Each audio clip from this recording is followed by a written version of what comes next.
Welcome to SalesChaosTV. My name is Dan Walchman. I'm a business strategist, ultra runner, guy who does crazy stuff. Just so happens my partner Todd Schnick is just about the same as me.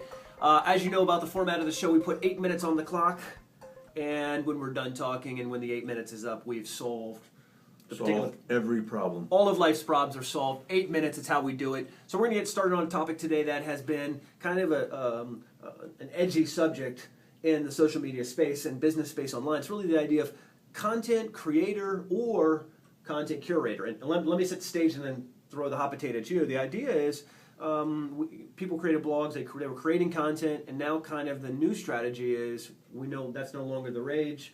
Blog creation is down. If you're the who's who, if you're doing it right, we're told you should be a curator. What does that mean? Do you agree? What do you think?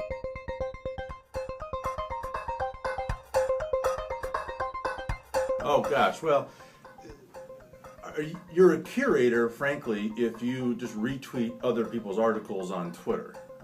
I guess you could define yourself as that. Yeah, I think that's fair. The point of, and I think that's part of the problem, Dan, is there's not a real tight definition of what a content curator is. I think of like an art show. Yeah, well, sure, where someone who collects disparate pieces of content into a unified, easy to digest form for an audience. Sure.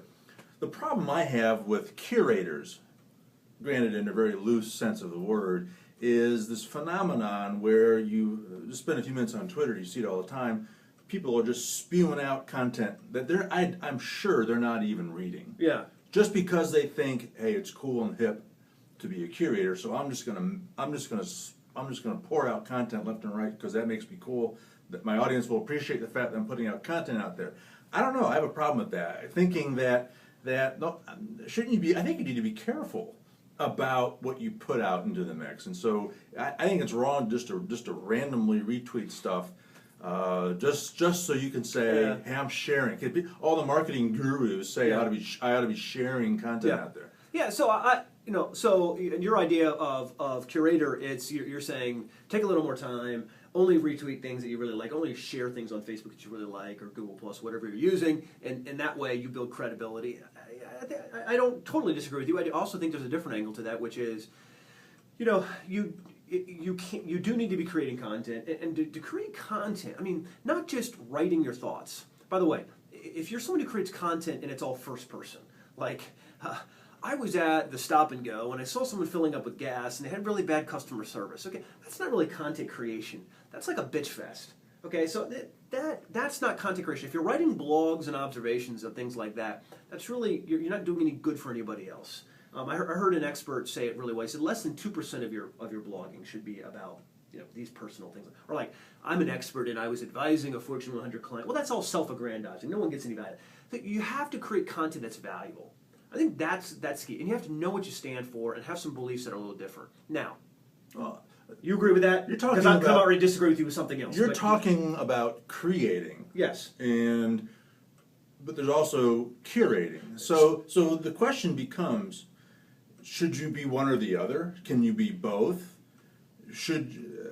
I think there are a lot of people that are lazy and don't want to go through the blood, sweat, and tears of creating content. So they're gonna slap themselves in the back by being curators, and they're just gonna spew content left and right on Twitter and Facebook and all. So I agree with you, but you're going down a different path.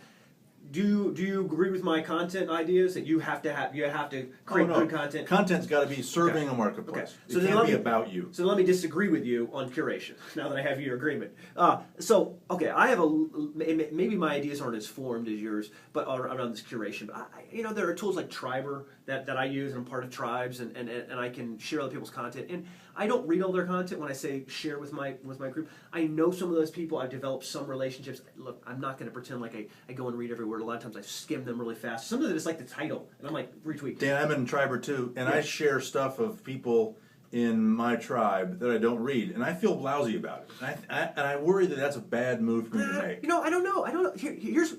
Here's why I push back against that. There are days when I try to blog 4 to 5 times a day a week, and that's a rule to keep me disciplined. Not necessarily saying I have to do it, but I just think when I stay disciplined, writing 1,000 words a day, as some people say, it just helps my audience learn more, and it helps me stay aggressive mentally. sometimes I'll write something and I'll think, everyone knows this. This is ridiculous. And it'll get rave reviews. You've had this happen. We talked about this before. I think the same thing with curation. Sometimes you see someone's article and you're like, ugh, this is elementary, or this is just crap. And then someone in your audience will like be retweeting the heck out of it. Oh, this was so wonderful and this was so great. So I think, kind of the curation angle is there are people who share great content. Share great people's content, even though you may not agree with them all the time. So you're saying not to worry about sharing an article you haven't read if you have trust that the individual that's putting out the content is someone who may have an interesting idea to discuss. I think that's fair. I mean, so we got 2 minutes and 35 seconds left to go on this discussion, but I think I'm a little more laissez-faire about this. Less uptight about it. You may like something. You might like something. You might like a topic. You might like a person. I think it's all right to share. Now, let's talk candidly about business is based off curation. So there are the whole business models, internet marketing models, where you get a lot of content, create a site where there's a lot of articles, much like the ones that our show is hosted on. That's a great angle for getting traffic. You can sell advertising, you can sell sponsorships, you can sell webinars, you can sell a lot of things like that. Here's the danger. Well, you got sites like Mashable and TechCrunch that are aggregate sites putting out multiple news stories on technology every day, and they're building a huge audience. But the danger is, are you creating original content? Well, is that necessary? I think it is, but. See, what do you think? Well, a TechCrunch, I don't know that they are. Well, I don't know because they have a staff of writers. So that's probably I guess you could say that's unique content. Yeah. Before we run out of time, what's our clock say? I think you have to. I don't think you can only be a curator. So okay. I think you have to put out real content. Okay. I asked the question earlier, should you be one or the other or both? And I think you ought to be a combination of both. I think you ought to be putting out unique content. Yeah. Because hopefully there's people out in the world that are going to be curating your content. And that's how your message spreads. That's how your idea spreads. That's how you build brand in the marketplace. And I'm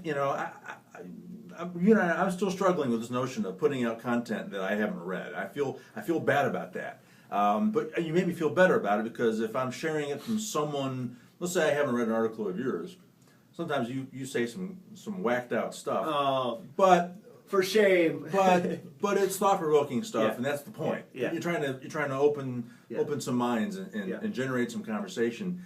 And so I guess I can feel better about that. But there still has to be an element of curation there that you have to trust the individual whose content you're sharing. So I still don't think you can just willy nilly just share stuff just to say, hey, I'm a curator. Yeah, and I share stuff. And by the way, we're about done, so you're going to have to wrap this up. But by the way, all those sites that are like your morning digest of tweets that they turn into a newspaper, I don't get that. I mean, am I wrong? Is that awesome? Am I missing out on something? Yeah, I don't know. Should that be another topic sometime? Probably should be another topic. We're about out of time. Okay. So obviously our thoughts aren't that tight in stone here. So if you have some ideas and some thoughts on this, please share it in the comments below and help us out. And maybe we can continue. What are we missing? What are we missing?